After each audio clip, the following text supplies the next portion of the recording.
Assalamualaikum warahmatullahi wabarakatuh. Selamat sore teman-teman. Kembali lagi dengan kami Tabora Ternak Channel.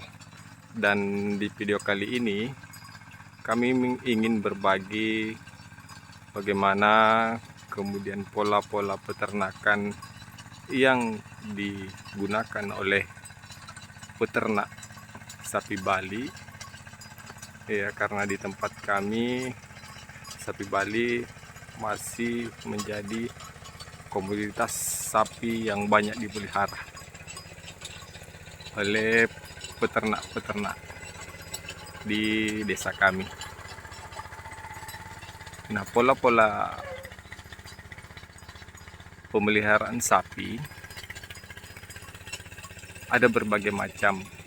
Namun di desa kami, yaitu Desa Balaka, Kecamatan Tondon Talas, Kabupaten Pangkajene dan Kepulauan, Provinsi Sulawesi Selatan, masih menggunakan pola lepas liar. Jadi seakan-akan peternak di sini itu kalau dilihat secara kasat mata tidak melalui proses tanya jawab kepada peternak, seolah-olah dalam satu rumah itu tidak memiliki sapi, karena memang di rumahnya tidak ada sapi, baik itu di kandangnya, apalagi kandangnya mereka jarang sekali menggunakan kandang sapi. Pada saat proses tanam padi, disitulah saat mereka mulai atau harus mengkandangkan sapinya. Karena kenapa? Hamparan yang digunakan untuk sapi untuk secara mandiri mencari makan sudah dikelola. Ya. Kalau di hadapan teman-teman ini, sawah ini merupakan sawah tada hujan. Otomatis pengolahannya hanya 1 kali dalam 1 tahun. Dan kebetulan pada saat video ini direkam itu sudah masuk mulai musim penghujan. Jadi kita lihat warga masyarakat sudah mulai mengelola sawahnya untuk kemudian ditanami padi. Nah, pada saat nanti sawah tersebut sudah ditanami padi, maka sapi-sapi yang berkeliaran akan dikandangkan oleh pemiliknya. Jadi kalau kita jalan-jalan ke Desa Malaka, sapi akan dikandang pada saat proses tanam sawah di musim hujan. Ya, kenapa? Karena memang harus dikandang. Karena sapi ini sebagai sumber mata pencaharian warga masyarakat juga, dia juga beralih menjadi hama ketika pada saat musim tanam padi, karena situasi dan kondisi lahan yang ada di kampung kami tidak memungkinkan untuk kemudian sapi dilepaskan pada saat proses tanam padi itu berlangsung. Ada berbagai macam halangan dan pantangan.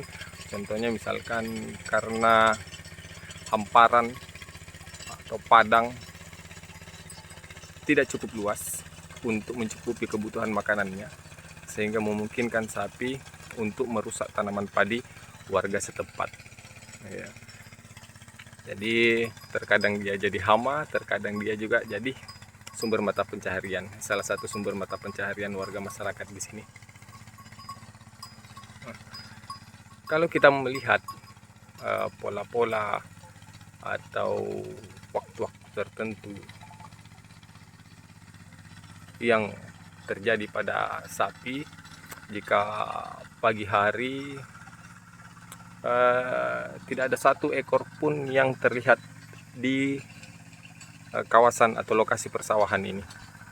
Tetapi ketika sudah mulai masuk waktu waktu pukul 14.15 atau jam 2 atau jam 3 sore mereka sudah mulai turun ya. Karena terkadang memang dia bermalam atau menghabiskan waktu malam di daerah-daerah hutan ya, daerah-daerah hutan, untuk sekaligus tempat mereka bernaung ketika hujan. Pada saat sore hari, jam 2 jam 3 sore mereka sudah mulai turun cari makan sampai pada malam hari, bahkan sampai tengah malam baru dia beransek naik ke hutan-hutan lagi. Setelah itu subuh dia mulai bergerak lagi, dan naik ketika fajar dan matahari terbit. Nanti turun lagi cari makan pada saat sore hari. Gitu yang rutinitas yang dilakukan oleh sapi-sapi ini. Kita tidak katakan ini sapi-sapi liar ya, karena masing-masing sapi ini ada pemiliknya. Ya, ada pemiliknya. Tidak ada satupun sapi yang tanpa pemilik di daerah sini. Di daerah sana, di sana banyak sekali sapi, tapi mohon maaf karena keterbatasan kamera kami tidak mampu menzoom sapi. Banyak sapi yang berkeliaran di sana. Dan pola seperti ini juga efektif untuk perkembangbiakan sapi. Kenapa? Kalau kita pelajari pola-pola waktu kawin sapi, terkadang sapi-sapi di sini itu melahirkan di bulan 5 sampai di bulan September, bahkan ada yang telat sampai di Oktober. Nah, di waktu-waktu itu sawah tidak lagi ditumbuh oleh padi, semuanya sudah dipanen. Artinya sapi-sapi berkeliaran di lahan persawahan untuk mencari makan, dan di waktu itu pula dimanfaatkan oleh sapi-sapi pejantan dan sapi-sapi betina ini untuk melakukan proses perkawinan secara alami. Jadi di kampung kami ini belum ada perkawinan secara buatan, masih perkawinan secara alami, dan dimungkinkan oleh waktu dan kesiapan pakan di bulan 9 itu. Di bulan 9 masih musim kemarau menjelang masuk musim penghujan. Di situ sawah masih belum dikelola. Jadi sambil mereka melakukan proses perkembangbiakan, lahan sawah juga masih belum digarap, sehingga pakan mereka mencukupi, sehingga memungkinkan yang betina menjadi birahi, begitupun dengan yang jantan. Jadi begitu pola-pola peternakan yang dijalankan oleh peternak di desa kami. Dan sekarang kebetulan saya berada di salah satu dusun yang ada di desa kami, yaitu Dusun Tompok Malakah, Desa Malakah. Ya, ini Dusun 2, Dusun Tompok Malakah. Lokasinya cukup indah karena dengan view terasering sawah yang unik.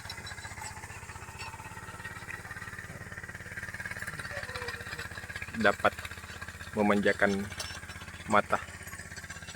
Nah, jadi untuk waktu pengandangan sapi,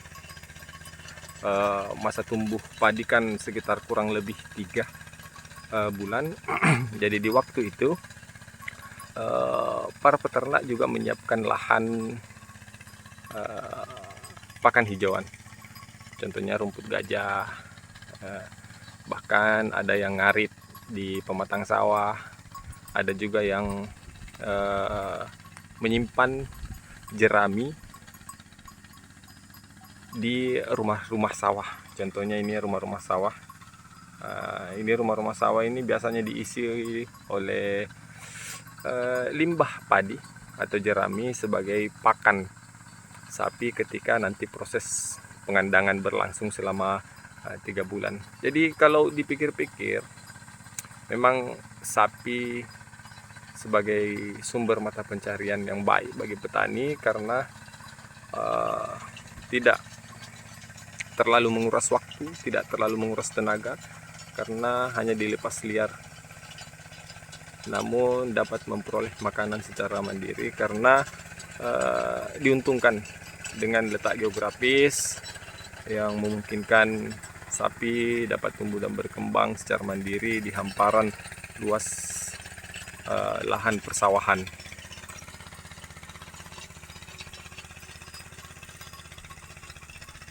Nah, ini view-nya teman-teman. Dan di bagian sana di belakang rumah ini ke sana, itu masih banyak luas sekali persawahan. Jadi memungkinkan sapi-sapi dapat mencari pakan berkeliling dusun Tompak Malaka ini untuk mencari pakan. Jadi memang pemilik dari ternak ini dapat melakukan aktivitas yang lain, contohnya bersawah, berkebun, dan lain sebagainya.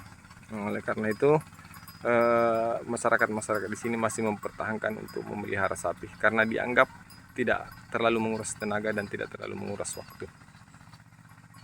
Baik, mungkin ini sebagai gambaran pola-pola peternakan yang ada di kampung kami.